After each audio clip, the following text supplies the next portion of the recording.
Well, my other video of making my pot noodle, oh blimey, it went crazy.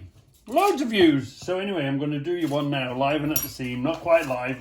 Imagine just taking that off. It's just got the pot noodle in it. So let's dispose of the little sachet that they give you.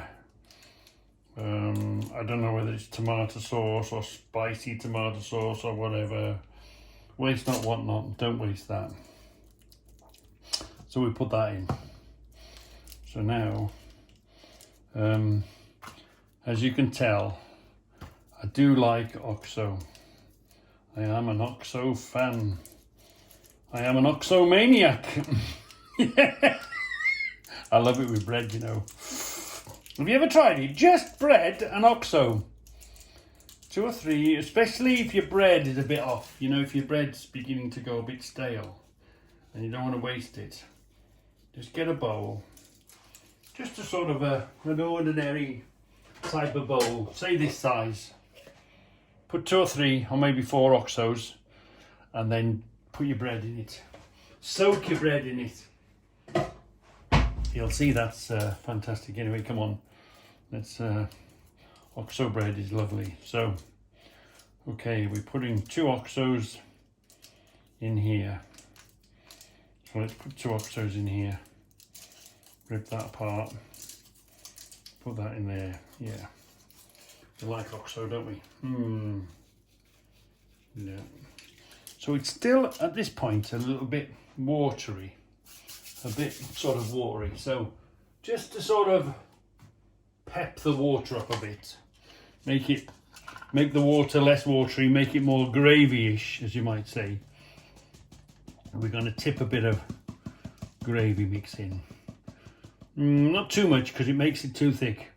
Just as you know, a small amount of. You'll get to know how much is too much and how much is too little. And we'll put that back there. Come on. Won't go back down the hole there. We're going back in. It's probably got plenty of salt in it, so we won't do salt. We'll put some pepper in it here. Black pepper. Any pepper really. Just do a pepper on it. So it looks like that now, doesn't it? So the next thing is red sauce. I call it a lid of red sauce. We put the red sauce in, until we've quickly covered the top of it.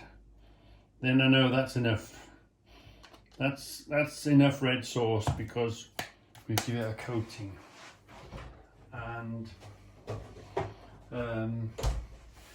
another thing that, again, don't put too much in. You just want to put a little bit in.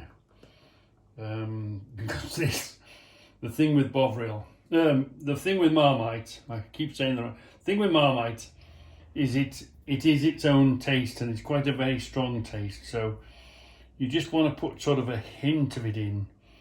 You don't want to put too much in because it takes over the taste of everything else. To just get a bit of this.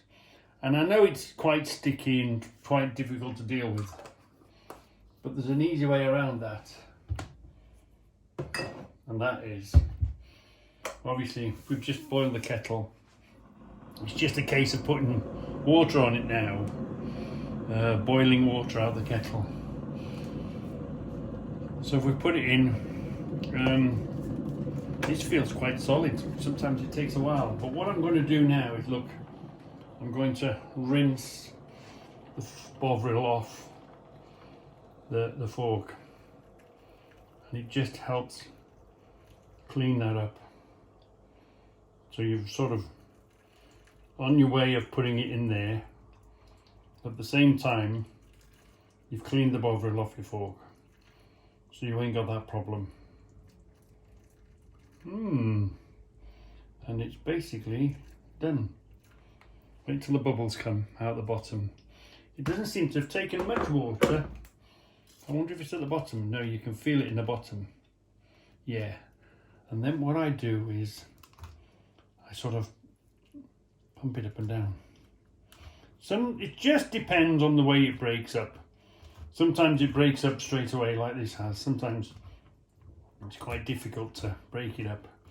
But then just all you have to do is munch it all up, leave it for a minute, leave it, you know, it doesn't take you, by the time you've gone back to your table, by the time you've tidied up and you're ready to eat it, remember you've put boiling water in it, so you have to wait for it to, so it doesn't burn your mouth.